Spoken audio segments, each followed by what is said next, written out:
20 વર્ષ સુધીની સેવા આંખની સામે તર વર્યો. કારણ કે પિતાને છે ને એ પુત્રી બહુ યાદ આવે, ખૂબ જ યાદ આવે. કારણ કે પિતાને પુત્રી તરફ બહુ જ પ્રેમ હોય છે. જે ઘરે પુત્રી મોટી થતી હોય એ પિતા ક્યારે ભીખો ન રહ્યો. એને દરેક ચીજ વસ્તુ મળી રહી. એક સમય જો જમે નહીં તો તરત જ દીકરી આવીને કહે, હે પિતાશ્રી હું જમાડું, તમે કેમ જમતા નથી? દીકરી આવીને કહે છે. ભગવાન દીકરીની રચના જ એ પ્રકારની કરી છે. અને બહેનો સ્ત્રી વર્ગે ભાવ બતાવ્યો. પિતા એ ઘરમાં ક્યારે ભીખો રહેતો નથી, જે ઘરમાં દીકરી હોય ને. અને દીકરી ઘર છોડે ત્યારે પિતાને જરૂર રડવું આવે.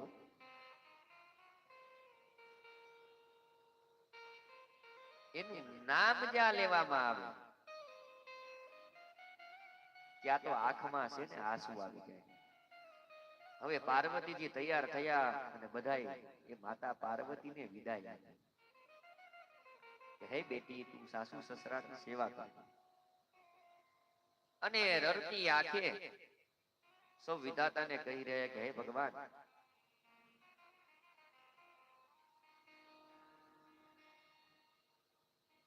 હે મારા મહાદેવ, જ્યારે જગદંબા સાસરે જતા હોય ને ત્યારે માતાએ શિખામણ આપી કે કરે હું સદા શંકર પદ પૂજા અને નારી ધર્મપતિ દેવ ન દૂજા.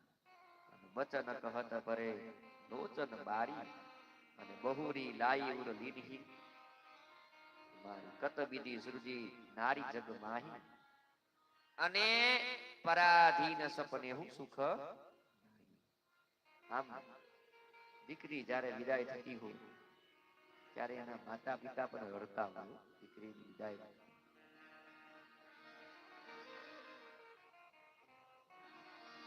દીકરી મારી લાડકવાઈ લક્ષ્મી નો અવતાર.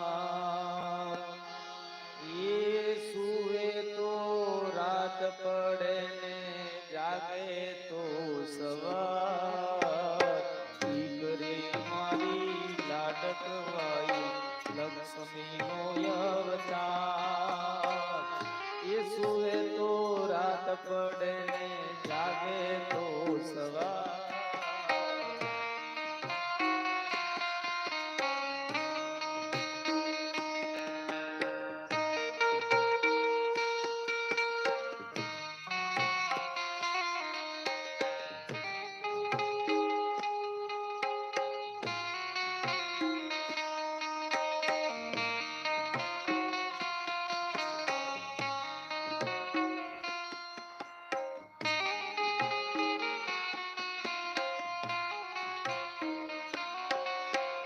દીકરી તારા વાલનો દરિયો જીવન કર સલકાય.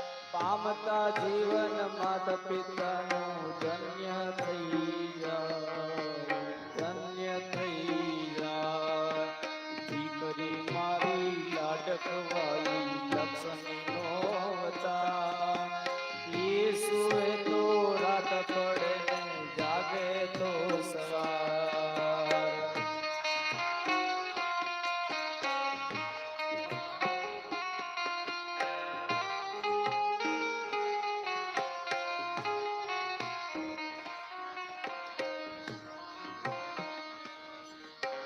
ઢીંગલા સાથે રમતી ઢીંગલા જેવું મારું ગામ.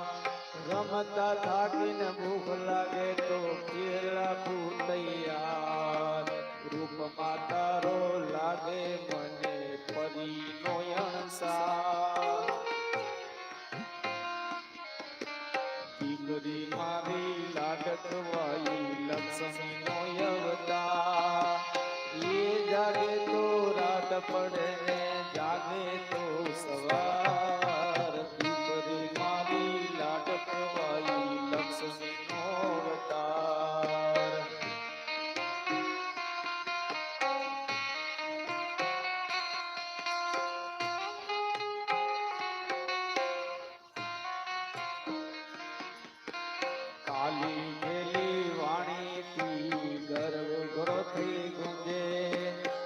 બાપા પગલી ચલરવતા બાપનું અહીંયું ઝૂલે દીકરી દૂતો માતા પિતાનો સાચો છે યારા અહીંયું મારું ઝૂલે તની દોરી બાંધી ઝૂલાવું આલરડાની રેશમી રજાય તને હું ઓઢાડું ઈસુએ તો રાત પડે ને જાગે તો સવાર દીકરી મારી લાડકવાઈ લક્ષ્મીનો અવતાર ઈસુએ તો રાત પડે ને જાગે તો સવાર ઈસુએ તો રાત પડે ને જાગે તો સવાર આમ જગદંબા છે ને એ પાર્વતી જઈ રહ્યા છે. ભગવાન શિવ અને પાર્વતી કૈલાસ પર પધાર્યા અને પિતા હિમાલય પુત્રીને સંભાળી અને રડી પડ્યા કે લૂંટાઈ ગયો મારો લાડ ખજાનો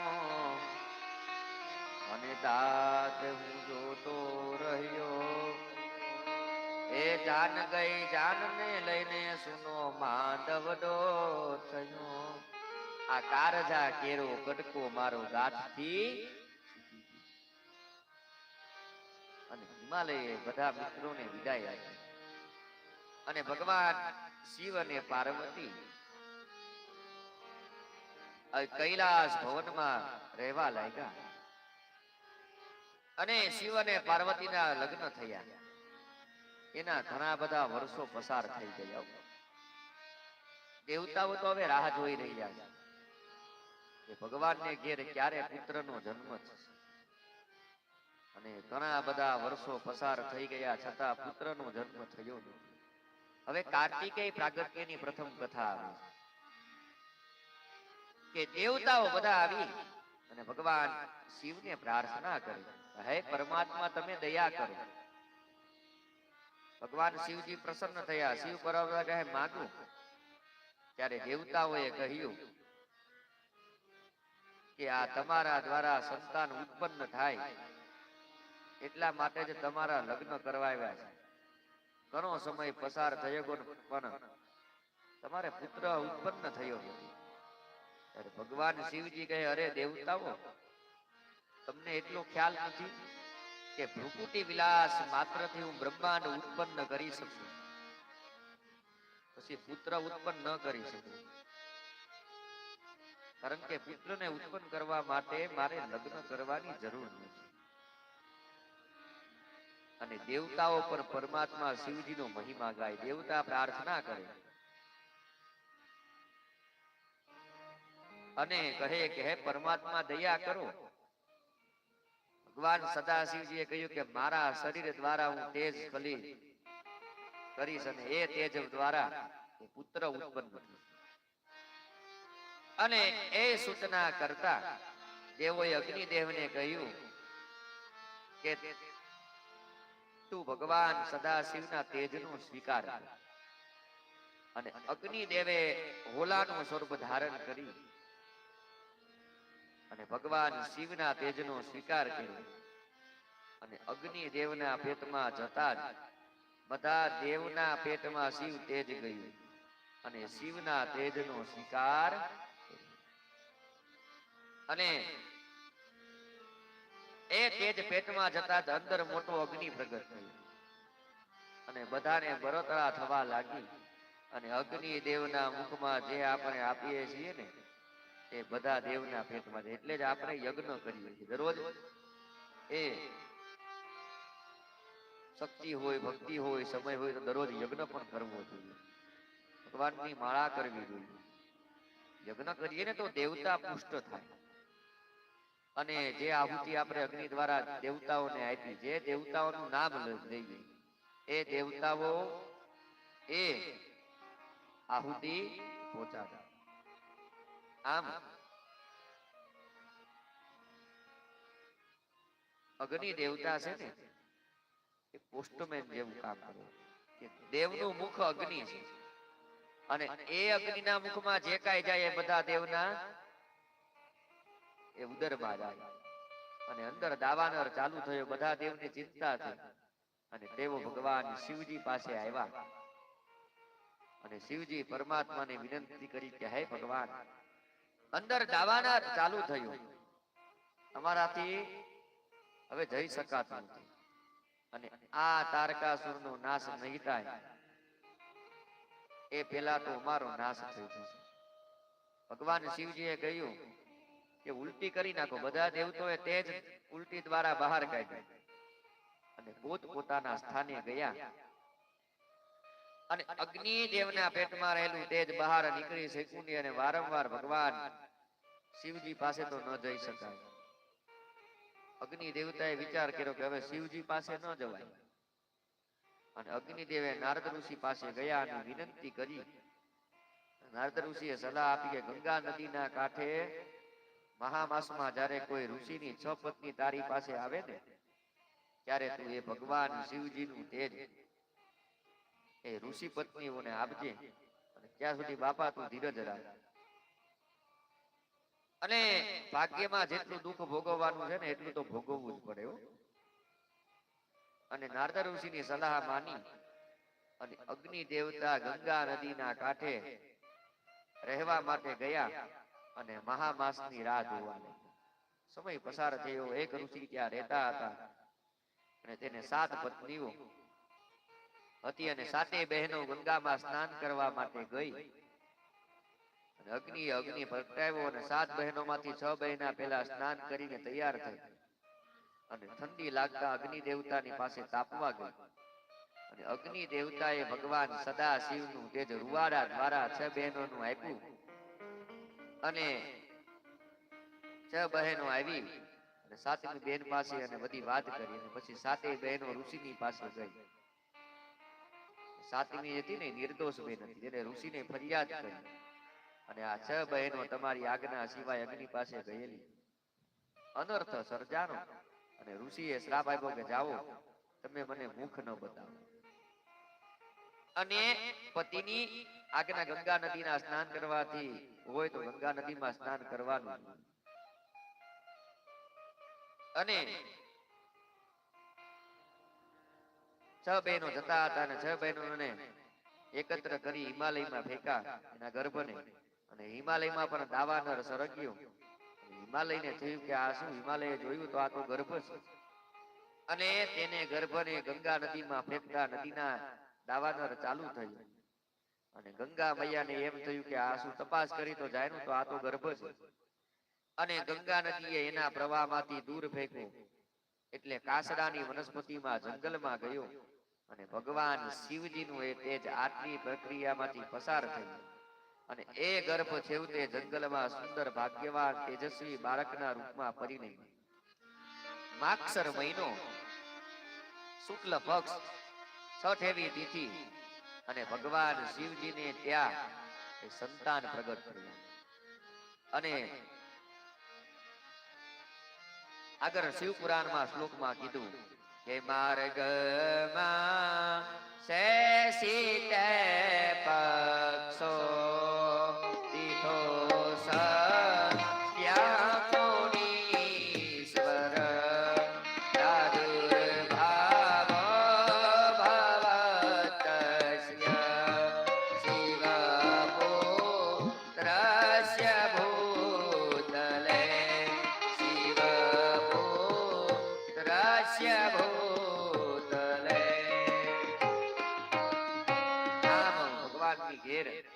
કાર્તિકેય ભગવાનનું પ્રાગટ્ય થયું. બોલો કાર્તિકેય ભગવાન કી જય.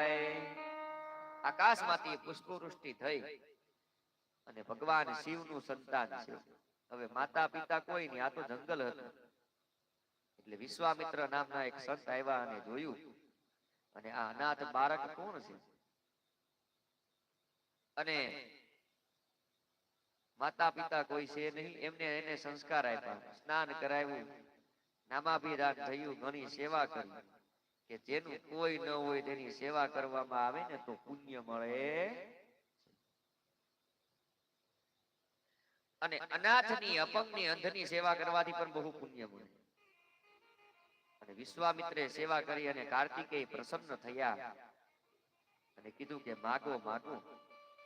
ત્યારે ઋષિ મહારાજ હું તમારા પર પ્રસન્ન થયો. ઋષિએ વિચાર્યું કે આ કોઈ દેવતાય પુરુષ હશે.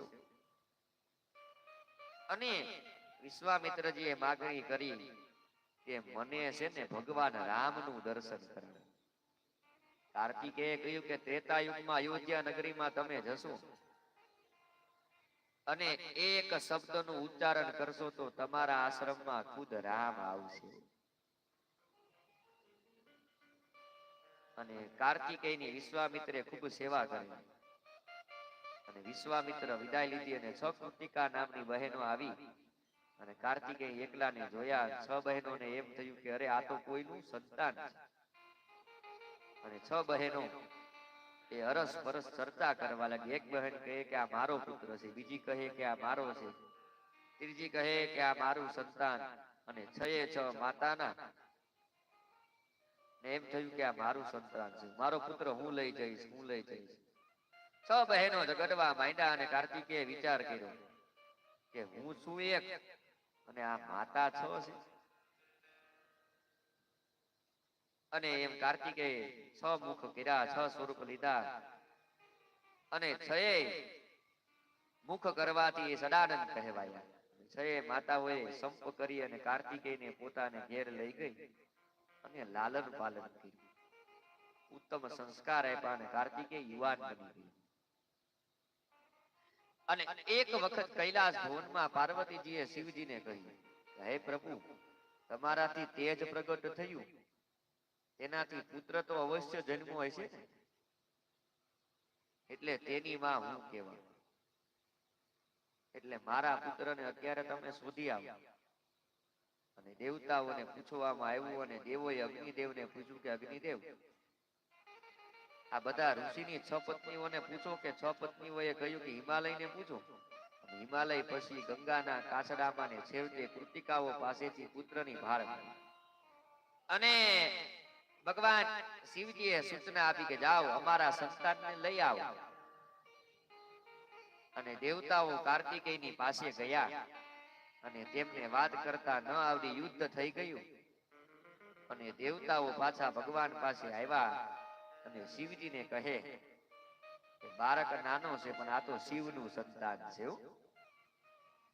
અને ભગવાન સદા શિવજીએ નંદીને મોકલ્યો. નંદી આવીને કહે કે હે ભાઈ, હે કાર્તિકેય, શિવ પાર્વતી તારા માતા પિતા છે અને આ તો તારા પાલક માતા અને અસલ માતા પિતા જ્યારે બોલાવે ને ત્યારે તેમની પાસે જવું જોઈએ. કારણ કે તું તો દેવતાનું સંતાન છે, મોટાનું સંતાન છે અને માતા પિતાની આજ્ઞાનું પાલન કરવું જોઈએ. અને જો માતા પિતાનું પાલન કરવામાં ન આવે ને તો તે માણસ છે ને ઈ નરકમાં જાય. આમ માટે ભાઈ તું તૈયાર થઈ જા. નંદીએ છે ને આ વાત કરી. અને હે માં, કાર્તિકેય કહે કે હવે હું છે ને મારા સાચા માતા પિતા છે ને એની પાસે મારે હવે જવું પડશે. કારણ કે કાર્તિકેયના સાચા માતા પિતા તો ભગવાન શિવ અને પાર્વતી. અને એકદમ કાર્તિકેય તૈયાર થયા અને 6 માતાના ચરણમાં વંદન કરીને કહ્યું, હે માતાઓ, હું જાઉં છું.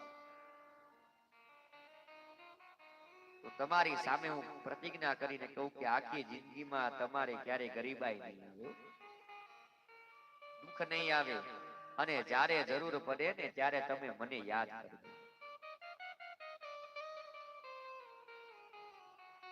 આમ દૂધ પીધેલા માવડી તારા ઉછરે રોમે રોમ માતા, અને ઈસને કારણ દોટ દઉં તો રીજસે વેલા ઈસ માડી મારી રાહ ના જોશે. એ માં, જ્યારે કોઈ મુશ્કેલી હોય ત્યારે મને યાદ કરજો, હું આવી જઈશ. આમ કાર્તિકેય માતાઓને કહ્યું, તેમના વંદન કર્યા અને ત્યાંથી વિદાય લીધી. અને કાર્તિકેય કૈલાસ ભવનમાં પધાર્યા અને શિવ પાર્વતીજીનો સત્કાર કર્યો અને બધાને આનંદ થયો, તેમનો જય જયકાર થયો અને તેમને દરેક પ્રકારની ચીજ વસ્તુઓની ભેટ ધરવા લાગ્યા. અને દેવતાઓએ આવીને શિવજીને કાનમાં વાત કરી કે આવી રીતે ધમાલમાં તમે રહેશો તો તારકાસુરના વધનું કામ ક્યારે કરાવશો? શિવજીએ તરત કાર્તિકેયને કહ્યું, કાર્તિકેય તું જા રણ સંગ્રામમાં અને તારકાસુરનો કચરધાન.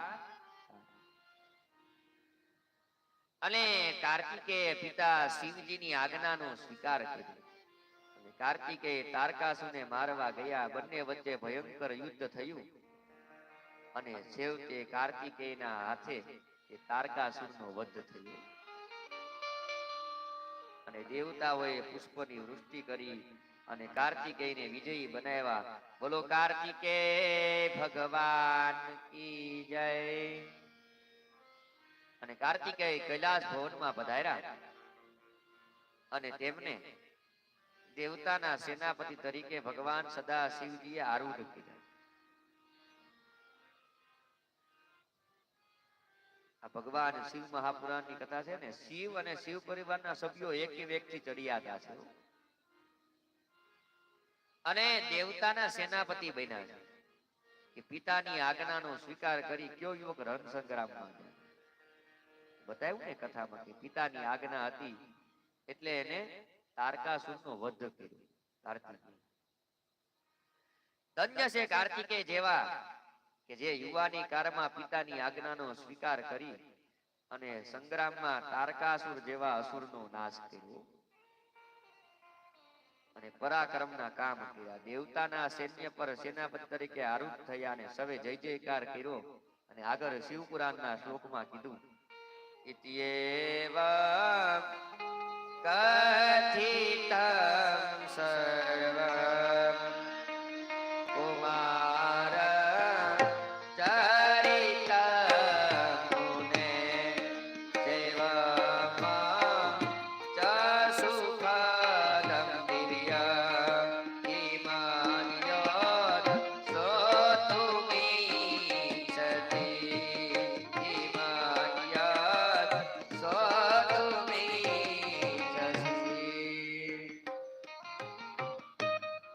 આમ સુતજીએ હવે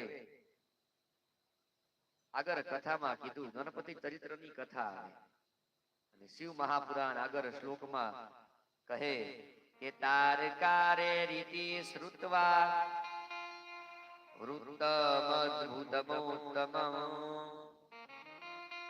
અને નારદઃ સુપ્રસન્નોસ્ય પપ્રચ્છ પ્રીતિતો વિધિ. અને બ્રહ્માજી પાસેથી કાર્તિકેયનું અદ્ભુત ચરિત્ર સાંભળી અને નારદજી ખૂબ પ્રસન્ન થયા અને હવે ગણેશજીનું મંગલકારી ચરિત્ર કથન કરવા પિતાજીને વિનવે છે. નારદજીને કહ્યું અને શિવપુરાણમાં આગળ કલમ ચાલે અને શ્લોકમાં કીધું, અધુનામ શ્રોતુમીચ્છામિ ગણેશ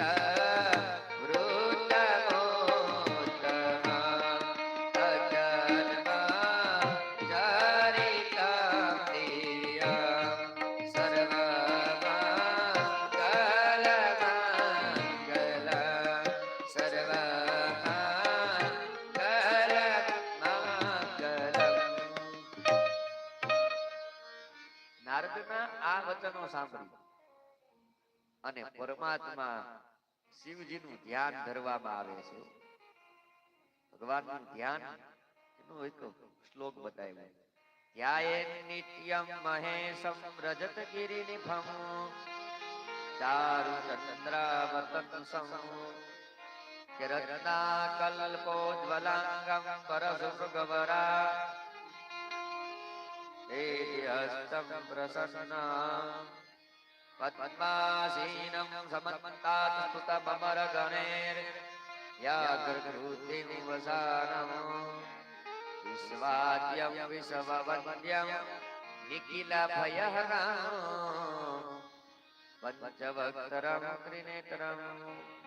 ભગવાનનું સુંદર વર્ણન કરવામાં આવ્યું કે જેઓ ચાંદીના પર્વત જેવા શુભ્ર વર્ણવાળા છે. માથા પર સુંદર ચંદ્ર ધારણ કરેલ છે, કે જેના અંગોની શોભા રત્નોની માફક ઝગમગી રહી છે. હાથમાં પરશુ મૃગે મુદ્રા વર મુદ્રા અભય મુદ્રા તેને ધારણ કરેલ છે. જેવો પ્રસન્ન છે, જે પદ્માસન લગાવીને બેઠા છે. અને ચારે બાજુ દેવતા ગણ જેની સ્તુતિ કરે, જેને વ્યાઘાંબર ધારણ કરેલ છે. અને જે વિશ્વના આદિ અને વિશ્વના કારણ અને સમસ્ત પ્રાણીઓના દુઃખ દૂર કરવા વાળા એવા પાંચ મુખ વાળા અને 3 નેત્ર વાળા ભગવાન મહેશ નું ધ્યાન ધરવું, એટલે કે ભગવાન મહાદેવ નું ધ્યાન ધરવું. અને ઉત્તમ એવું ધ્યાન ધરવામાં આવે તો બ્રહ્માજી કહે, હાય નારદ ઋષિ, આ સૃષ્ટિના આકારમાં અનુસરી જુદા જુદા પ્રકારે ભગવાન ગણપતિનો મહિમા પણ ગાવામાં આવ્યો છે. કે શનિની દ્રષ્ટિ વાળું મસ્તક છેદાયું અને હાથીનું મસ્તક જોડવામાં આવ્યું. અને શ્વેત કલ્પમાં જે આ ઘટના ઘટી તે પ્રસંગ હું તમને કહીશ, તો તમે સાવધાન થઈને. ગણપતિનું ચરિત્ર કહે કે જેને આપણે પ્રારંભમાં યાદ કરીએ છીએ, ભગવાન શિવનું સંતાન, શિવના 2 સંતાન પર એક થી ચડ્યા હતા. વખાણ કોના કરવા, ગણપતિ કે કાર્તિકેય? તો પિતા કરતા જેની પેલા પૂજા થાય ને એનું ચરિત્ર એટલે કવિએ ગાયું છે કે તાતથી તમારા વાલા અને માનદ તેરા રે, એના અહંકાર દિલદામાં આવ્યો રે મોટાના છોરું.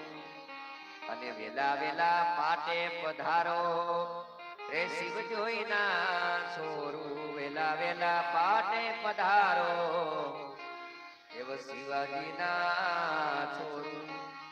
કે પિતાજીની પૂજા કરે અને છતાં મનમાં જરા પણ અહંકાર ન આવે ને, પ્રથમ કોણ પૂજાય એ જાણવા માટે ગણપતિનું ચરિત્ર સાંભળી લેવું જોઈએ. 33 કરોડ દેવતાના આગેવાન થઈ જાય કે ગણપતિનો એક પણ અવગુણ એના વિરોધી લોકો શોધી શક્યા નથી. અને ગણપતિનું ચરિત્ર છે ને સૌથી ઉત્તમ છે કે પિતા પેલા જેની પૂજા થાય,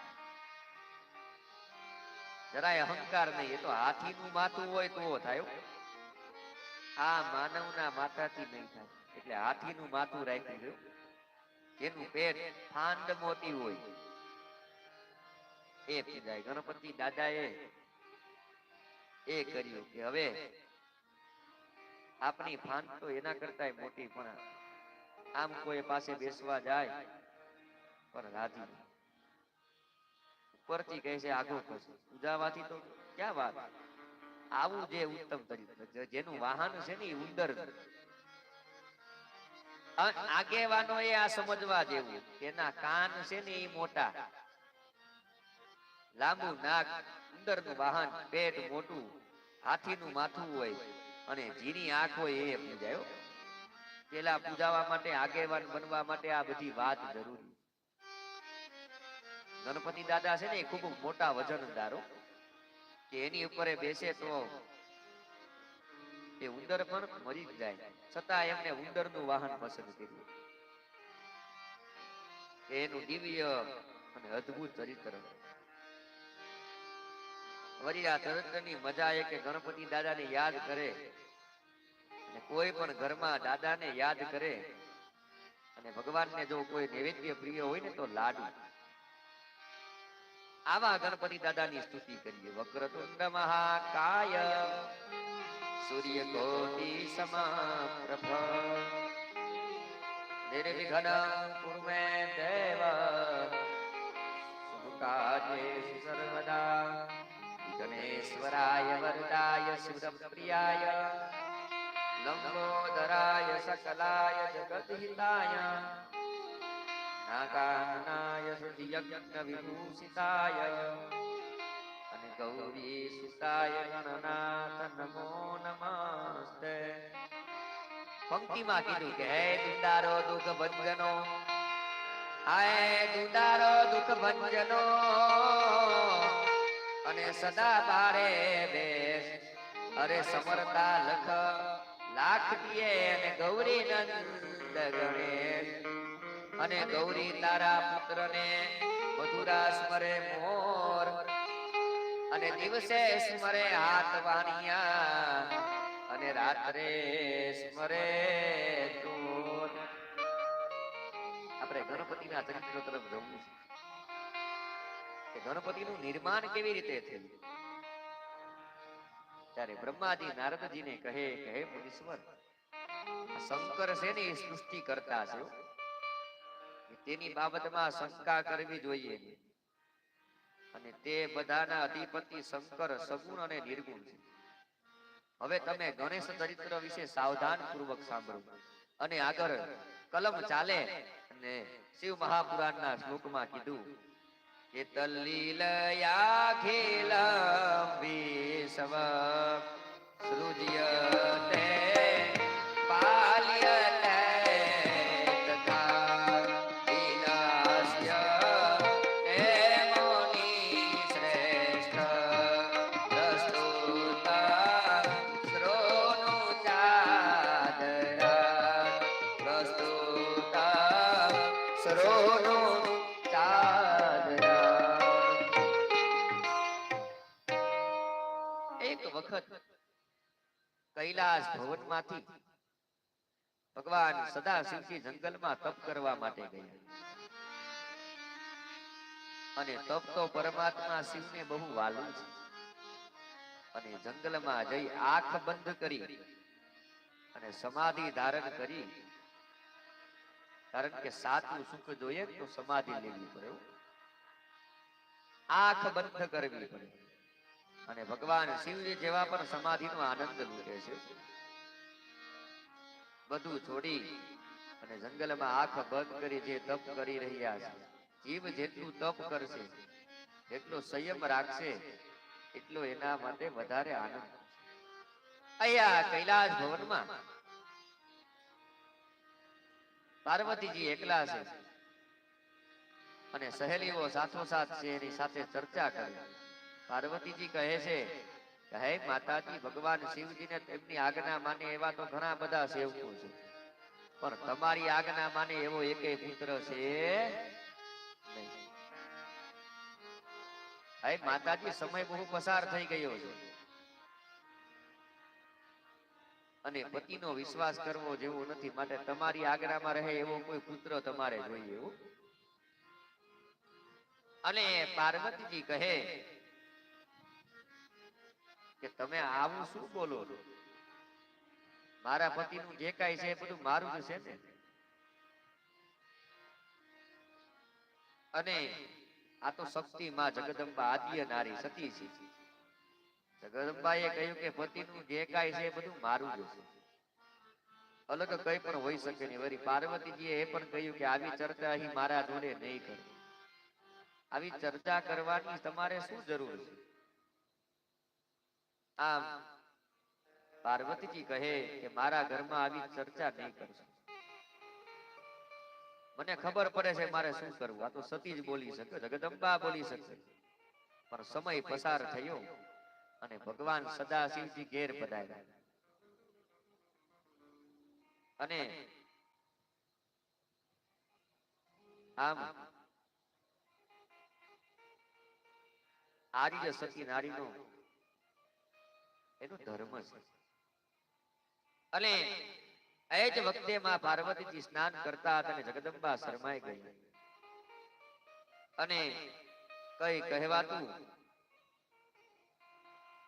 અને કઈ દેખાય નહીં, દેવાય નહીં. અને કદાચ જીભ છૂટી હોય અને મનને ફાવે એવું કહી દેવાય તો પતિવ્રતા નારીનો ધર્મ છે. આ તો ધર્મ સંકટ આવ્યું. અને આ છે ને બધી બાબતો દરેક એ સન્નારી માટે છે, માતા આદ્ય શક્તિ છે. જે સ્નાન કરવા બેસે તો એ મર્યાદાનું પાલન કરે. માતા વિચારે છે કે હું સ્નાન કરવા બેસું ત્યારે મારા પતિ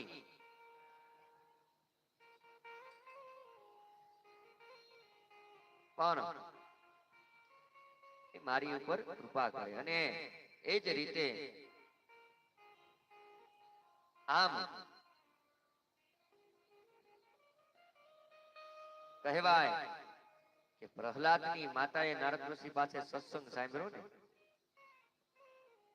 અને તે જ વખતે પ્રહલાદ ગર્ભમાં રહ્યા, અને પરિણામે પ્રહલાદ મહાન વિષ્ણુ ભક્ત થયા, અને જન્માચાર્ય રામ રામ. માતાજી છે ને એ શરમાના છે, અને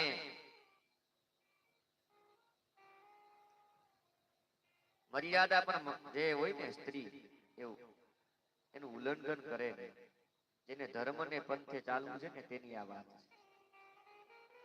અને માતાજીને એમ થયું કે ભગવાન શિવજી આવ્યા ત્યારે પણ દ્વારપાળ તો હતા જ,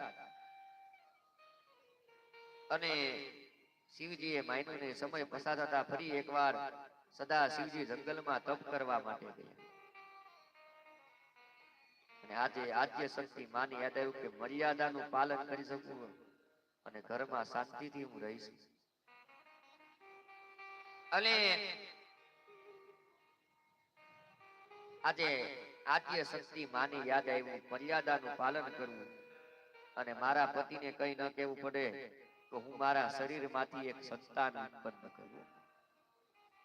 અને શિવપુરાણમાં એવી કથા લખાણી છે કે માતાજીએ પોતાના શરીરમાંથી મેલ કાઢ્યો, એનું પુતળું બનાવ્યું, અને એમાં સંજીવન મંત્રો પીધા, અને દિવ્ય અદ્ભુત બાળક આદ્ય શક્તિમાં જગદંબાએ પ્રગટ કર્યું. અને સ્નાનના પ્રારંભમાં મેલ કાઢ્યો, અને શરીરમાંથી મેલ કાઢવો પડે અને કચરાને દૂર કરવો જોઈએ, એમ સૃષ્ટિના પ્રારંભમાં માતાજી આ રચના કરી. જે કાંઈ દેખાય છે ને તે પ્રકૃતિની અને આ બધી વિકૃતિ દેખાય છે.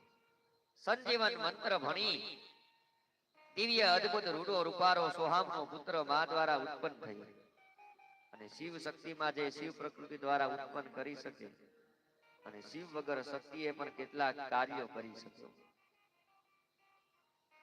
આમ અદ્ભુત એવા સંતાનને ઉત્પન્ન કર્યા, અને માતાજીએ એને સ્નાન કરાવ્યું અને સંસ્કાર આપ્યા, અને સ્તુતિ અને શ્લોકો ગાયા, ચાંદલો પહેર્યો અને જય જયકાર કર્યો, અને સારા એવા વસ્ત્ર પહેરાવ્યા, અને માતાને આનંદ આનંદ.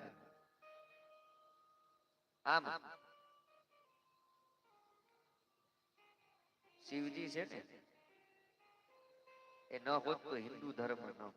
આ માતાજીએ એના મેલમાંથી ભગવાન ગણપતિને ઉત્પન્ન કર્યા. બોલો ગણપતિ ગજાનન મહારાજ કી જય. આમ માતાજી છે ને એ ભગવાનના હાલરડા ગાય, અને સ્તુતિ અને શ્લોકો ગાય, અને બાળકોને સમજાવે. બહુ સત્સંગ થાય. આદ્ય શક્તિમાં જગદંબાએ બધું કર્યું. ગણપતિજી થોડા મોટા થયા. માએ કહ્યું કે બેટા હવે તારે છે ને દ્વારપાળ તરીકેનું કામ કરવાનું. સંતાન કહે ભલે માં. અને સતી પાર્વતી કહે કે તારે છે ને દ્વારપાળ તરીકે રહેવાનું, અંદર કોઈને આવવા દેવાના નહીં, અને કોઈ આવે તો તેમને ઉભા રાખી મારી પાસે રજા લેવા આવવાનું, અને હું આ પાડું તો આવવા દેવાનું, અને ના પાડું તો નહીં આવવા દેવાનું. બાળક કહે માં બધી વાત સાચી, પણ કોઈ એવા માણસ આવે ને હું ના કહું છતાં અંદર ઘૂસી જાય તો મારે શું કરવાનું? કારણ કે ગણપતિજી છે ને એ બુદ્ધિનું પ્રતીક છે. હાથીનું મસ્તક છે, અને પૂછે કે કોઈ આવે તો મારે શું કરવું? માં કહે બેટા તારો પ્રશ્ન બહુ સરસ છે, હાલ તને એક હથિયાર આપું, એક દંડ આપું, અને તારા કહેવા છતાં તે માને નહીં, અને ઘરમાં પરાણે ઘૂસે તો તારે સૂચના લેવામાં પણ નહીં આવવાનું, અને દંડ મારવાની તને છૂટ. અને ગણપતિજી કહે તો આજ તો મજા આવશે, હથિયાર હાથમાં જોઈએ. કારણ કે કોઈ પણ દેવતા હોય ને એના હાથમાં છે ને હથિયાર જરૂરી છે. સૂર્યે ચઢવું સહેલ છે, અને સહેલ છે ખાટાની ધાર. અને સત્યનો માર્ગ કથન છે અને આઠે પોર એક તાર. અને માએ ગણપતિને દંડ આપ્યો છે અને પાર્વતીજીના એ સંતાને દ્વારપાલ તરીકેની ફરજ શરૂ કરી દીધી કે જે કોઈ આવે એને ઊભા રાખે અને માતાજીને પૂછી આવે, માતાજી રજા આપે તો જેને અંદર આવવા દેવું, અને માતાજી ના પાડે તો ગમે તે હોય એને ન આવવા દે. એ વખતે એક વખત ભગવાન સદાશિવજી ત્યાં પધાર્યા અને ગણપતિ એમને પ્રવેશ દ્વારમાં રોક્યા અને એ બાવાજી મને પૂછ્યા વિના તમે ક્યાં ચાલ્યા છો? નહીં જવાય, થોડી વાર તમે ઉભા રહો, મારે મારી માની રજા લેવી. અને એ હા પાડે તો જ જઈ શકાય અને ના પાડે તો ન જઈ શકાય. ભગવાન શિવજી કહે તું મને ઓળખે છે? હું કોણ છું? હું આ જગતનો માલિક છું અને આ ઘરનો પણ માલિક. ગણપતિ કહે કે એ હું ક્યાં તમને પૂછું છું, તમે કોના માલિક? તો એ તો હું પૂછતો જ નથી. માએ તો એટલી ખબર પડે કે તમારે અત્યારે અહીં ઊભું રહેવાનું છે, હું મારી માતાને પૂછી આવું, તો એ હા પાડે તો તમને અંદર આવવા દઉં. ભગવાને શિવજી જોયું કે આ તો નાનો એવો બાળક છે અને મારા જ ઘરમાં મને જતા અટકાવે છે. શું એના મનમાં સમજે કે એનો આમ તિરસ્કાર કરી જ્યાં પ્રવેશ કરવા જાય ત્યાં ગણપતિજીએ હાથમાં દંડ હતો તે 2-4 વાર ભગવાન સદા શિવજીના જટામાં ફટકાર્યો અને બાવાજી તો એ આભા બની ગયા કે આ નાના બાળકે મને દંડ મારી દીધો. અને ભગવાન શિવજીએ વિચાર કરતા કરી મૂક્યા, બાળકની સામે યુદ્ધ કરું તો મારી આબરૂ થશે, આ તો મને અંદર જવા દેતો નથી. તો સમજવા જેવી વાત એ છે કે ભગવાન સદાશિવજીએ એમના ઘરમાં પ્રવેશ કર્યો તો એના બાળકે એમનું અપમાન કર્યું કે શિવજીએ મન સ્થિર કર્યું અને બાળક સામે લડવું ઉચિત નથી અને દેવતાઓને સૂચના આપી કે આ બાળકને સમજાવો અને મારો પરિચય આપો. અને દેવતાએ બધા ગણપતિને સમજાવે કે હે ભાઈ, આ જગતનો માલિક છે, આ ઘરના ધણી છે, તારા પિતા છે અને એને તું અંદર પ્રવેશ કરવા ન દે. મેં એમને અંદર પ્રવેશ કરવાની ના ક્યાં કહી છે? મેં તો એમ કહ્યું કે મારી માને પૂછી આવું. હું એને ન્યા ના ક્યાં પાડું છું? 2 મિનિટ સુધી ઉભા રહો, મારી જો માં હા પાડે ને, હવે જે વ્યક્તિને 1 સેકન્ડ સુધી ઉભા રહેવાની શક્તિ ન હોય તો અંદર જઈ શકે. નાની વાતમાં કેટલીક વખત મોટા યુદ્ધ થાય છે. અને માતાજીની આજ્ઞાનું પાલન કરવું હોય તો ગણપતિની ભાવના જેવું જીવન જીવવું અને એવું જીવન બનાવવું જોઈએ. અને સતા અને ધર્મના આટલો તફાવત કરે. 33 કરોડ દેવતાઓ ભગવાન સદાશિવજી પાસે ગયા અને કહે અરે પરમાત્મા, આ બાળક સમજતો નથી. પછી કાર્તિકેયને મોકલવામાં આવે અને નંદીને પણ મોકલવામાં આવે છે. બધા ગણપતિને સમજાવે અને બધા નિષ્ફળ જાય અને શિવજી પાસે આવી અને બધા હકીકત જણાવે છે. અને પરમાત્મા શિવજીએ બધાની વાત સાંભળી અને તરત ભગવાન સદા શિવજીને ક્રોધ ચડ્યો કે આ નાનો એવો બાળક એના મનમાં શું સમજે. એમ વિચારી ભગવાન સદા શિવજી પોતાનું ત્રિશૂલ લઈ અને પોતાના સંતાનની સામે યુદ્ધે ચડ્યા. અને ગણપતિ અને ભગવાન સદા શિવજી પિતા અને પુત્ર લડી રહ્યા છે. અને પિતા અને પુત્ર યુદ્ધ એટલે અધર્મ યુદ્ધ. પુત્રની એ ફરજ કે પિતાની સામે લડાય. ગણપતિજી કેમ લડ્યા? કારણ કે ગણપતિજી તો પિતા સાથે લડ્યા તે સમજવા જેવી વાત છે. કારણ કે ગણપતિને માતાની આજ્ઞા છે, એક બાજુ પિતાની પણ આજ્ઞા છે. તો હવે આજ્ઞા પાળવી કોની? અને માતાની આજ્ઞાની પાલન કરવું અને માતાની આજ્ઞાનું પાલન કરવામાં યુદ્ધ થયું. ગણપતિએ કહ્યું કે પિતા કરતા માતા એ 100 ગણા મોટા છે. અને સંતાન પર પિતા ઉપકાર અને માતાનો ઉપકાર છે. તેનો હિસાબ કરવામાં આવે તો માતાનો ઉપકાર છે ને એ 100 ગણો મોટો છે. એટલે જ પેલા આપણા શાસ્ત્રમાં કીધું ને કે માતૃદેવો ભવ. પેલા કોઈ દેવ હોય ને તો એ માં છે. પછી આવે કે પિતૃદેવો ભવ. અને માતાની આજ્ઞાનું પાલન થાય અને પેલા માતાને વંદન કરી અને પછી જ પિતાને વંદન કરી. અને માતાની આજ્ઞાનું પાલન કરવામાં કદાચ આ પિતાની સામે યુદ્ધ ખેલવું પડે તો ખેલી લેવું. અને શિવ અને ગણપતિજી લડ્યા છે અને યુદ્ધના પરિણામ સ્વરૂપે ભગવાન સદા શિવજીને ક્રોધ ચડ્યો અને ક્રોધને પરિણામે ત્રિશૂલ ચલાવ્યું અને ગણપતિનું મસ્તક એ આકાશમાં ઉડ્યું અને અદ્રશ્ય થઈ ગયું. તે ક્યાં ગયું હજુ સુધી કોઈ પત્તો નથી. શિવ પુરાણમાં પણ નથી લખાણું, પણ સંતોએ એવો એક નિચોડ કાઢ્યો કે ગણપતિનું માથું છે ને એ દરિયા કિનારે જઈને પડ્યું અને તેમાંથી એક વૃક્ષ બન્યું અને તેને જે ફળ આપ્યા તે શ્રીફળ કહેવામાં આવ્યું. અને એટલામાં માટે જ ભગવાન સદાશિવજીના મંદિરે શ્રીફળ વધેરાતું નથી. બીજા દેવતાઓને માતાજીને શ્રીફળ વધેરાય પણ સદાશિવજીને શ્રીફળ છે ને એ દોડવામાં આવે છે. આખું આખું શ્રીફળ છે ને ભગવાનને અર્પણ કરવામાં આવે છે. ભગવાન શિવજીને શ્રીફળ વધેરાતું નથી. આમ ગણપતિજીનું મસ્તક કપાયું છે. બધે હાહાકાર મચી ગયો. મોટા યુદ્ધનો કોલાહલ સાંભળી અને માતાજીને એમ થયું કે આ શું બહાર ધમાલ છે. દાસીઓને જોઈ આવવા સૂચના આપી અને તેમને ગણપતિના મૃત્યુની ખબર પડી. અને દાસીઓ એકદમ આવીને કહે કે માં તમારા સંતાનનું મૃત્યુ થયું છે.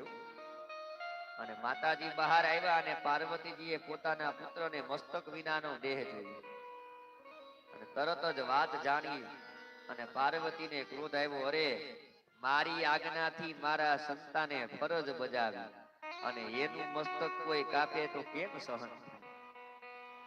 અને માં પાર્વતી છે ને ચંડિકા બન્યા છે અને પોતાના શરીરમાંથી હજારો ચંડિકાઓ પ્રગટ કરવા માંડ્યા.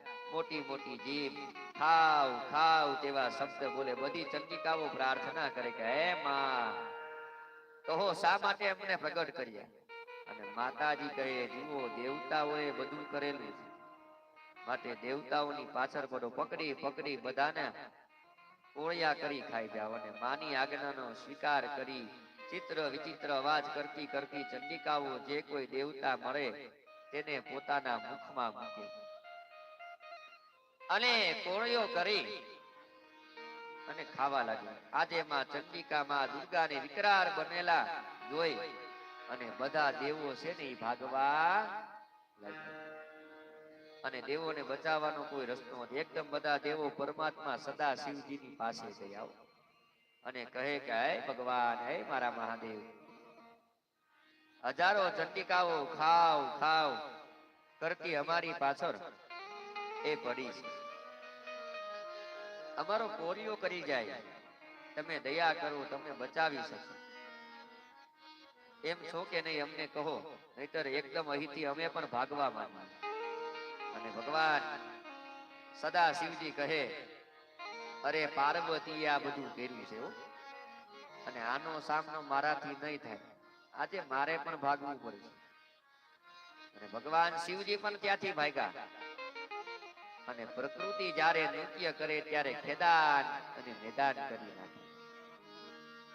હાહાકાર મચાવી દે. શિવજી પણ ભાગે, બધા દેવતાઓ ભાગે, એને પાછળ ચંડિકાઓ પડે અને ત્યાં બ્રહ્મા વિષ્ણુ પણ એને બચાવી કોના શરણે આવવું. ત્યારે આવી પરિસ્થિતિ માટે શાસ્ત્રમાં એક રસ્તો બતાવ્યો કે જ્યારે ભગવાન શિવ અને બ્રહ્મા વિષ્ણુ અને બચાવી ન શકે ત્યારે કોઈ સંત બચાવે. કારણ કે સંત છે ને એ નિષ્પૃહી અને ઉપકારી આત્મા હોય છે. માટે ગાયું છે ને કે ઉદો મોહે સંત સદા દી પ્યારે અને જાકી મહિમા વેદ પુકારે मैं संतों के पीछे जाऊं जहाँ जहाँ संत सिधावे जहाँ जहाँ संत સિધાવે. નારદ ઋષિ આકાશમાંથી પસાર થતા અને દેવતાઓએ એમને જોયા. પાસે જે પ્રાર્થના કરી કે હે સંત પધારો પધારો. નારદ ઋષિ કહે તમે મને બોલાવો છો? હું તો તૈયાર જ છું. બોલો. દેવ બોલ્યા કે સંત પ્રભુ દયા કરો, હજારો ચંડિકાઓ અમારી પાછળ પાછળ આવે છે. શિવ બ્રહ્મા વિષ્ણુ વગેરેને પણ બચાવનાર તમે છો, અમારા ઉપર દયા કરો. તમે બચાવો તો આજે અમે બચીએ એમ છીએ, નહીતર અમે ખલાસ. નારદ મુનિ કહે કે તમે જગદંબાનો અપરાધ કર્યો છે, માટે તમારે થોડી રાહ જોવી પડશે. હમણાં જ હું જગદંબા પાસે જાઉં ત્યાં સુધી તમે શાંત રહો. અને એકદમ નારદ ઋષિ માં જગદંબા પાર્વતી પાસે ગયા અને પાર્વતીજી ક્રોધમાં છે.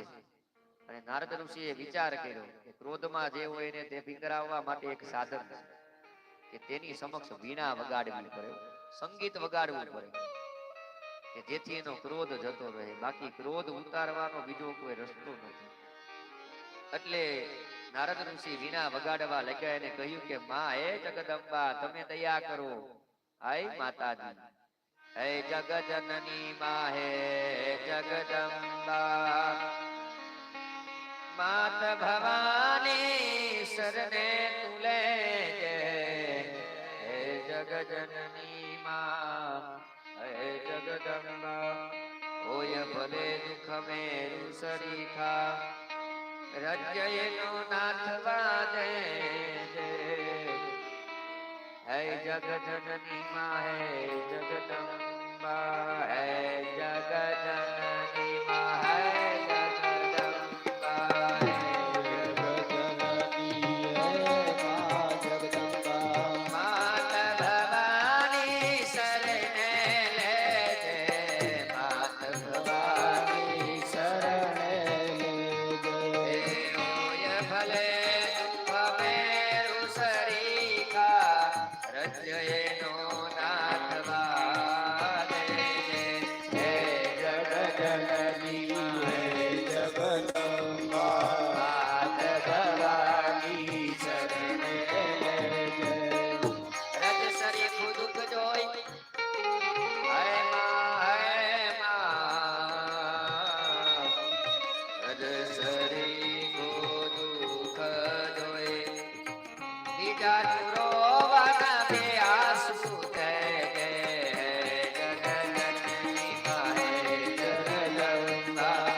માતાજીની આ સ્તુતિમાં ભજનમાં દેજે શક્તિ દેજે મને ભક્તિ, હાય દેજે શક્તિ દેજે મને ભક્તિ, દુનિયામાં દુઃખ સહેવા દેજે, શાંતિ દુર્લભ તારા શરણે હે માં, તું મને ખોળે લેજે. હે જગજનની માં હે જગદંબા, માત ભવાની હે માં માત ભવાની શરણે લેજે. માતાજીની સ્તુતિ કરે નારદ ઋષિ સંગીત સાથે અને મીઠા મધુરા અવાજ. અને માતાજીને વિનંતી કરી અને માતાજીનો ક્રોધ છે ને એ ધીમો પડ્યો. અને ઋષિએ વિનંતી કરી કે હે માતાજી તમે હજારો ચંડિકાઓ ઉત્પન્ન કરી છે, તેમને તાત્કાલિક તમારી પાસે બોલાવી અને પછી જ હું આગળની શરૂઆત વાત કરું. અને માતાજીએ આદેશ કર્યો કે અહીં આવો બધા. અને તેઓ માતાજી પાસે આવી ગઈ. નારદ ઋષિ કહે કે હે માં દયા કરો, એક બાજુ અમારા પિતા ક્રોધ કરે અને બીજી બાજુ તમે ક્રોધ કરો, એમાં અમારે જીવવું કેમ? દયા કરો માં, હે દયા કરો. માતાજીએ કહ્યું, નારદ ઋષિ, મારા સંતાનનું મૃત્યુ થયું છે હો. અને મારું સંતાન જીવતું જાગતું થવું જોઈએ, અને મારા સંતાનની સૌ પૂજા કરે, અને મારા સંતાન એ સૌથી પહેલા પૂજાય. આવું જો તમે કરી શકો તો હું મારા ક્રોધને શાંત કરું. નહીતર અત્યારે હજારો ચંડિકાઓ પ્રગટ કરી છે ને, અને પછી કરોડોની સંખ્યામાં હું પ્રગટ કરીશ અને ધરતીને ગમરોકે નાખીશ. તો તમારામાં તાકાત હોય તો જે પ્રમાણે મેં કહ્યું એમ તેમ કરો. અને નારદ ઋષિ માતાજીને કહે, શાંત રહો, હમણાં હું જાઉં છું, બધું જ વ્યવસ્થિત કરી આવું. નારાયણ નારાયણ કરતા નારદ ઋષિ ઉપડ્યા, અને દેવતા બધા રાહ જોઈને બેઠેલા, અને કહે કે બરાબર સાંભળો, હું કહું એમ બધાએ કરવું પડશે. ઋષિ કહે કે આદ્ય શક્તિ જગદંબાએ બધી ચંડિકાઓ પાછી ખેંચી લીધી, પણ 5-10 મિનિટનો સમય એને આપ્યો છે. તેમને બે શરત મૂકી કે ગણપતિને સજીવન કરો, અને સૌ દેવોની પહેલા તેમની પૂજા થવી જોઈએ, અને પછી જ અન્ય દેવ દેવતાઓની પૂજા થાય. અને જો એવું તમે કરી શકો તો હું તમારું માનું. અને તમે બધા હા પાડો તો થાય, નહીતર અહીંથી બધા સાફ. દેવો શિવને વિનમવા લાગ્યા કે હે પરમાત્મા, મારા મહાદેવ દયા કરો, કે હમણાં અમારું પણ મૃત્યુ થઈ જશે, અને ભગવાન શિવજીને દયા આવી, એનું જ સંતાન છે ને. એટલે પરમાત્મા શિવજીએ આજ્ઞા કરી કે જાઓ, કોઈ પેલું સામું મરે તેનું મસ્તક કાપી લાવો. અને શિવજીની બધી આજ્ઞા આવી જ. દક્ષ વધ વખતે પણ કહેલું કે જે પેલું મળે તેનું મસ્તક કાપી લાવો. અને ભગવાન સદા શિવજીના ચરણમાં આવે છે બધા, અને સદા શિવજીના ચરણમાં મસ્તક આવ્યું, અને તેમનો કોઈ વિચાર નહીં કરવાનો. દૂતો ગયા, એક દંત જેનો બહાર નીકળી ગયો છે ને, એવો હાથી તો સામે મળ્યો, અને તેનું મસ્તક કાપ્યું, અને શિવજીના ચરણમાં લાવે. સદા શિવજીના ચરણમાં મસ્તક આવ્યું, અને ગણપતિનું ધડ મગાવી, અને પરબ્રહ્મ ભગવાન સદા શિવજીએ સંજીવની મંત્ર ભણી, અને તે ધડ ઉપર હાથીનું માથું ધરી દીધું. તે જ ક્ષણે એ ગણેશજી ઉભા થયા, અને જય જયકાર થયો કે બોલો ગણપતિ ગજાનન મહારાજ કી જય. કોઈ પણ કાર્યનો પ્રારંભ હોય ને, એમાં ગણપતિની પૂજા પ્રથમ થાય. ભગવાન સૌ શિવજીએ ત્યાં પૂજા કરી ગણપતિની, બધા દેવતાઓએ ત્યાં ગણપતિ દાદાની પૂજા કરી. ગાઈએ ગણપતિ જગવંદન, ગાઈએ ગણપતિ જગવંદન, શંકર સુવન ભવાની કે નંદન,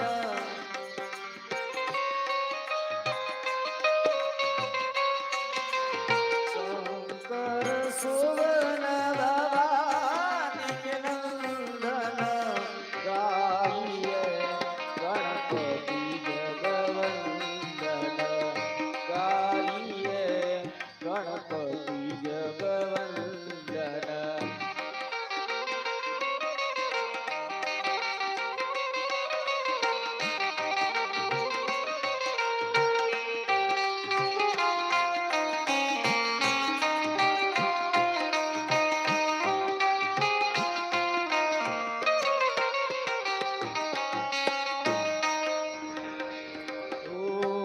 સિદ્ધિ સદન ગજવદન વિનાયક,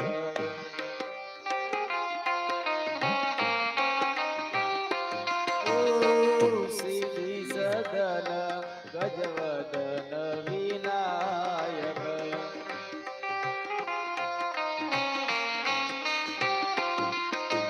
કૃપા સિંધુ સુંદર સબલાયક,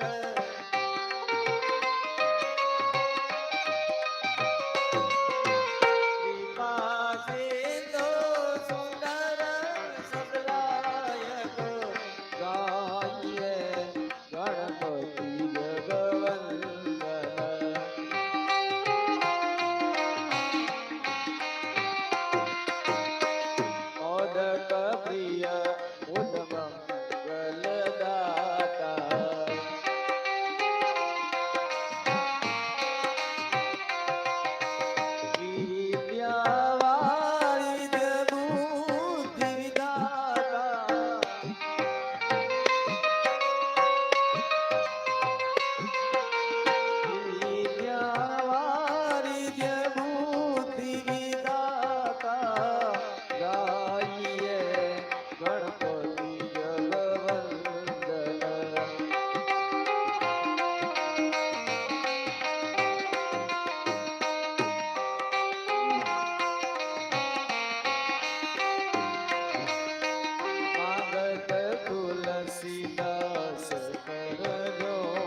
સહી રામ શ્યામાનસ રે ગાઈએ ગણપતિ જગવંદન ગાઈએ ગણપતિ જગવંદન શંકર સુવન ભવાની કે નંદન શંકર સુવન ભવાની કે નંદન ગાઈએ ગણપતિ જગવંદન ગાઈએ ગણપતિ જગવંદન ગાઈએ ગણપતિ જગવંદન. અને ભગવાન શિવજીએ ત્યાં છે ને ગણપતિની પૂજા કરી અને બધા દેવતાઓએ ત્યાં પૂજા કરી ઉભા થઈ અને સર્વ દેવી દેવતાઓએ પણ ભગવાન ગણપતિ દાદાની પૂજા કરી.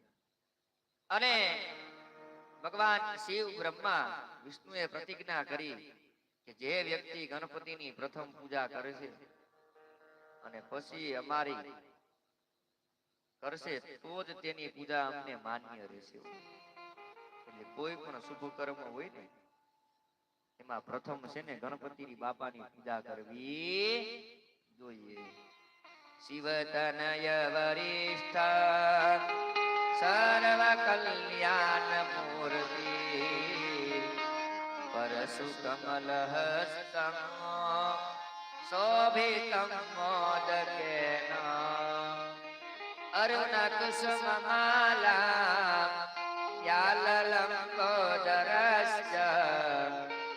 મમ હૃદય નિવાસમ શ્રી ગણેશમ નમામિ.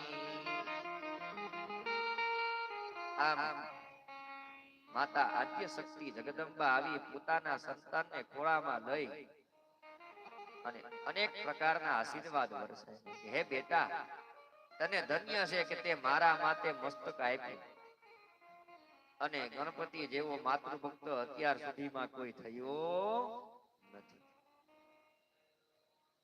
માતાએ પુત્રને કહ્યું કે જે કોઈ તારી સિંદૂરથી પૂજા કરશે તને પુષ્પ ચંદન સુગંધી પદાર્થો નૈવેદ્ય વસ્ત્ર આરતી વગેરે ધરાવશે ચડાવશે. અને જે કોઈ તારું સ્મરણ કરશે, જે કોઈ દર મહિનાની ચોથનું વ્રત કરશે, આખો દિવસ ઉપવાસ કરી ચંદ્રના દર્શન કરી અને તને લાડવાનો થાર ધરી પ્રસાદ લેશે, તેને ત્યાં રિદ્ધિ સિદ્ધિ સુખ અને શાંતિ. આ માતૃભક્ત ગણપતિએ ને માતાજીના આશીર્વાદ મળ્યા. ત્યારથી કોઈ પણ ધાર્મિક ઉત્સવ હોય, અન્ય કાર્યક્રમ હોય, એનો આરંભ થતો હોય તો પ્રથમ ગણપતિને યાદ કરીને કરવામાં આવે અને એમની પૂજા છે ને પ્રથમ કરવામાં આવે. ભલે ગમે એ દેવી દેવતાઓનું યજ્ઞ હોય, પ્રથમ પૂજા છે ને ગણપતિની જ કરવામાં આવે. પ્રથમ ગણપતિ જ પૂજાય. પ્રકૃતિ દ્વારા પંચ તત્વ દ્વારા જે ઉત્પન્ન થયું હોય તેને ભોગનું માથું અને બુદ્ધિનું પ્રતીક એટલે કે હાથીનું માથું છે. બુદ્ધિનું પ્રતીક ચઢાવવાથી જ પ્રથમ પૂજાય છે. કારણ કે હાથીના મસ્તકથી ગણપતિ મોટા છે અને પ્રથમ પૂજાય છે. આમ ગણપતિ છે ને એની જેવું બોલનાર પણ કોઈ નથી. ગણપતિએ પોતાના વાહન તરીકે ઉંદરને પસંદ કર્યો. ઉંદર એ પુરુષાર્થનું પ્રતીક છે. રાત્રિ દિવસ બસ ઉંદર પુરુષાર્થ કર્યા કરે, મહેનત કર્યા કરે. એ ધ્યાન રાખવા જેવું કે પુરુષાર્થ ખરાબ માર્ગે ન થાય. ખરાબ માર્ગે કરેલો પુરુષાર્થ એ દુઃખ જ આવે. આમ ગણપતિનું ચરિત્ર જે ભાવ ભક્તિ અને શ્રદ્ધાથી સાંભળે તેને ઉત્તમ ફળ મળે છે. આમ ગણપતિ છે ને એના ઘણા બધા કીર્તન અને ભજન પણ બતાવ્યા છે. અને અહીંયા પણ આપણે કાર્તિકેયનું જે પ્રાગટ્ય થયું, ગણપતિ દાદાનું પ્રાગટ્ય થયું, એના સ્વરૂપ પણ બે બાળકને પણ બનાવ્યા છે. તો એની પણ આપણે એ બાળક છે ને ભગવાનનું સ્વરૂપ છે. કાર્તિકેય ભગવાન અને ગણપતિ બાપા પણ આજે અહીંયા એના સ્વરૂપો બે બાળકો બન્યા છે, તો એ પણ અહીંયા પધારશે. તો એવા ગણપતિ ગરવા ગણેશ અને ઈ પાટે પધારે ને તો એ છે ને એનું પ્રથમ પૂજા કરવામાં આવે. તો એ વિઘ્નને દૂર કરનાર સર્વ વિઘ્ન હરસ્ત સમય ગણાધિપતયે નમઃ. બોલો કાર્તિકેય ભગવાન કી જય. ગણપતિ ગજાનન મહારાજ કી જય. વિઘ્ન વિનાયક દેવ કી જય. પાટે પધારો. પ્રથમ પેલા પૂજા તમારી મંગળ મૂર્તિ વાળા ગજાનન મંગળ મૂર્તિ વાળા. કોટી વંદન તમને સુધારા નમે નાથ રૂપાળા ગજાનન મંગળ મૂર્તિ વાળા ગજાનન મંગળ મૂર્તિ વાળા. વિપ્રેશ્વર મંડળના બહેનો પૂજા કરવા માટે આવી જાઓ. કાર્તિકેયની ગણપતિ બાપાની વધાવવા માટે ભગવાન હાલ હાલ.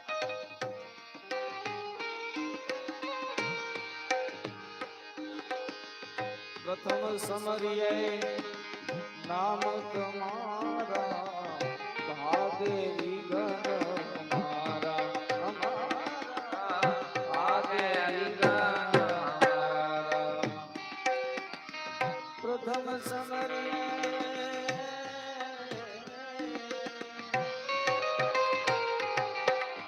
નામ તમારા ભાગે વિઘ્ન મારા અમારા ભાગે વિઘ્ન મારા.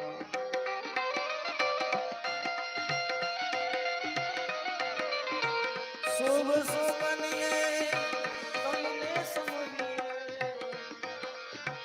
શુભ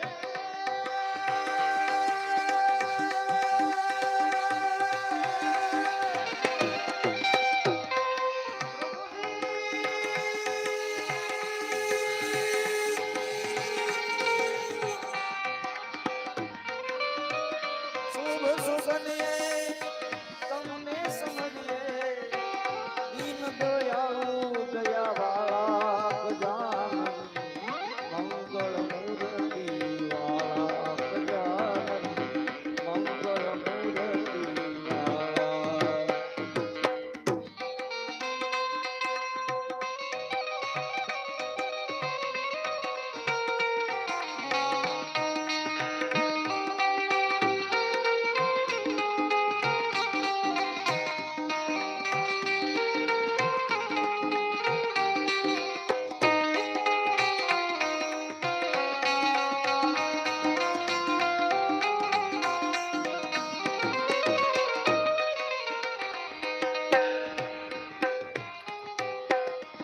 સંકટ હરણ લઈ અધમ ઉદાહરણ ભય ભંજન હરનારા ગજાનન ભય ભંજન હરનારા.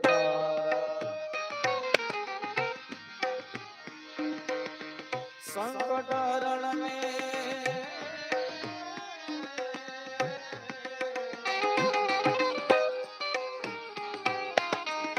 અધમ ઉદાહરણ ભય ભંજન રખવાળા ગજાનન ભય ભંજન રખવાળા. સર્વ સફળતા કમથી મેચા સર્વ સફળતા કમથી ગુણેશા સર્વ તળે સર્વા ગજાનન મંગળ મૂર્તિ વાળા ગજાનન મંગળ મૂર્તિ વાળા.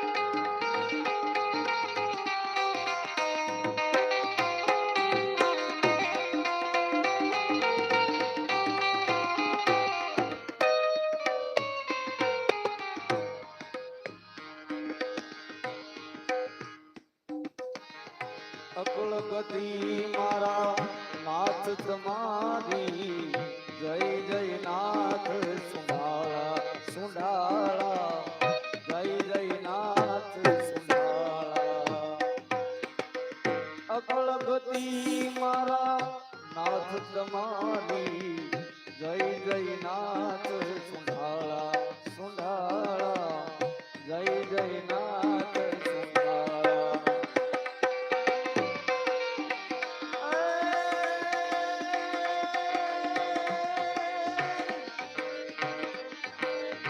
દુખડારો ને સુમતિ આપો દુખડારીને સુમતિ આપો ગુણના એક દંડવાળા ગજાનન મંગળ મૂર્તિ વાળા ગજાનન મંગળ મૂર્તિ વાળા જગત ચરાચર ગુણપતિ દાતા આદિ હરોને હરકાળા હરકાળા આદિ હરોને હરકાળા જગત ચરાચર ગુણપતિ દાતા આદિ હરોને હરકાળા હરકાળા આદિ હરોને હરકાળા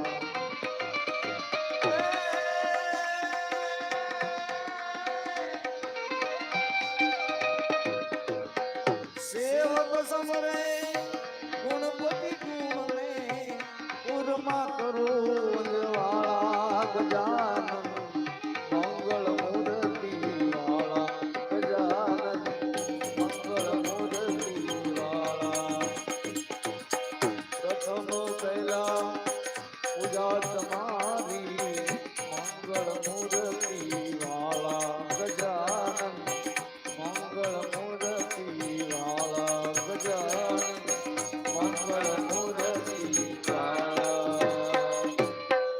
બોલો કાર્તિકેય ભગવાન કી જય ગણપતિ ગજાનન મહારાજ કી જય 5 મિનિટ કથાને વિરામ બધાને શરબત આપી દો હર હર મહાદેવ હર